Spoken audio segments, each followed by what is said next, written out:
Welcome to McPlum, simple solutions served daily.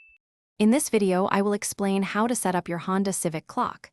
First, ensure your car's ignition is in the accessory position.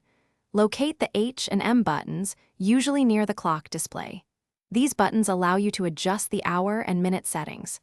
Press and hold H to advance the hour and M to advance the minutes. It's a straightforward process once you find the controls. Finding the right buttons is the first step. Most Honda Civic models have two small buttons, often labeled H for hour and M for minute, located directly next to the clock display. In some variations, you might find a single clock or set button that cycles through adjustments.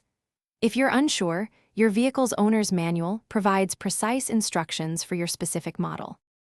Once you've located the buttons, setting the time is simple. With the ignition in the accessory position, press the H button to advance the hour. Each press moves the hour forward by 1. Similarly, press the M button to adjust the minutes. Continue pressing until the correct time is displayed.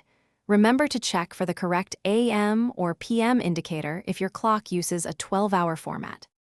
After setting the correct hour and minute, simply release the buttons. The clock will then display the newly set time. Always double-check that the AM or PM indicator is accurate, especially if you've cycled through a full 12 hours. Keep in mind that you'll need to repeat this process for daylight saving time adjustments. Your owner's manual is always the best resource for any specific model quirks. Thanks for watching. Stay juicy and subscribe.